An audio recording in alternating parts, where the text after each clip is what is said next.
so tired. Just do it. Hi my Thrifties! It's Alaskan Diamond and welcome back to my channel. It is thrift haul number 12 time. Can you believe it? We're in a new part of my house. A part of my house that I normally can't film in because there isn't enough natural light. But in the spring, the sun shifts in the sky and then it's angled differently, and so it floods this place with natural light. So I hope you guys like the new setting.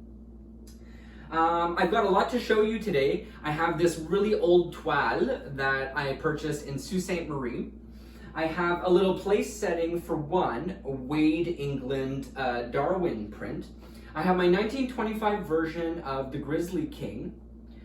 I have a piece of jewelry. I always have to put a little piece of jewelry in there. I got this in Regina on a work trip, and I'll tell you the story of how I became an alchemist. I also have these either bronze or brass church candle holders, luminaire, lampion, something like that. They're signed G. Curdy, which is a foundry in Italy, and we're gonna go over that later. And then I have this little pestle and mortar hidden back here, which are to make preserves, is what someone told me, because when I bought it, I had no idea what it was. I just really like the shape of it.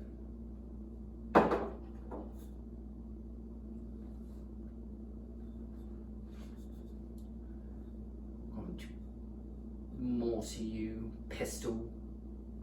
A pistol and mortar.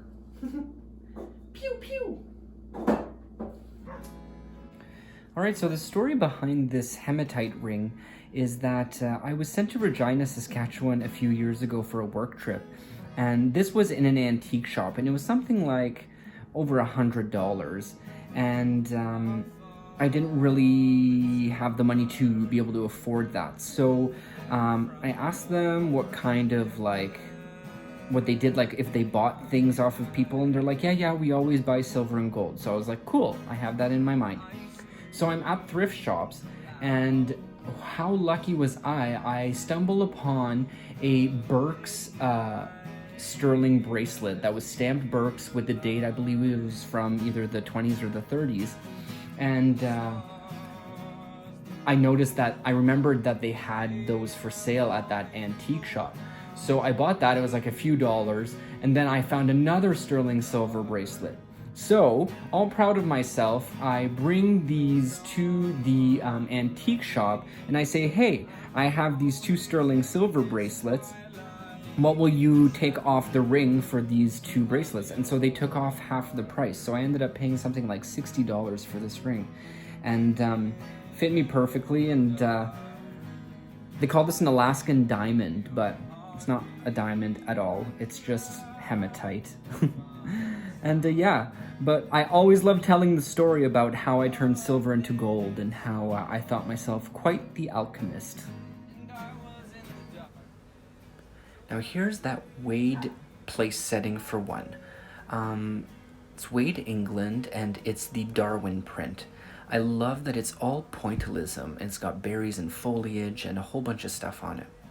This is a really good example of transferware, where transferware is kind of like a print that's just like sucked on or applied to porcelain. Perfect little setting for one. The Grizzly King. Well, this book, I read it in entirety on a tropical trip, and a few years later, I watched the 1988 film L'Ours by Jean-Jacques Annaud, and it turned out, I was like, wait a minute, I know this story, I've read it. So I was really proud of myself that I read a book before seeing a movie. I felt really, really smart. And if you haven't seen that movie, watch it, it's beautiful, there's no words. Now these are the G. Curdy foundry church candle holders. All the articles about this foundry are in Italian, so I don't have much information other than they are still in production today, and you can go there and take classes, and they do pottery and clay and stuff.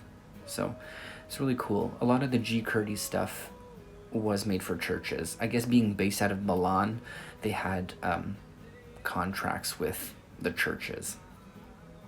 But very beautiful piece. It's so beautifully made. each piece of glass is a plate that is attached. When I was shopping and found this, I was like, this is really interesting, and the patina on the wood made me believe that this had quite some age to it. So I turned to the lady next to me and I asked her, what is this? And she said, oh, my grandma used to make jams with this. So you would put the fruit in it and you would like pulse it. So Toile actually was first made in Ireland in the 1700s, but was popularized by a German immigrant to France who opened up a Toile factory in the Jouy area of France. That's why it's called Toile de Jouy. So this Toile in particular I found in Sault Ste. Marie, Ontario, and the story goes that the lady's aunt had brought it from Europe and made her an entire bedroom suite. This piece here, I believe, was the canopy top for the bed, because I did see the window box and the curtains, but grabbed this because it was the biggest, strongest piece. I hope you guys really enjoyed today's video, and I look forward to making more for you in the future. Take good care and stay safe out there, everybody.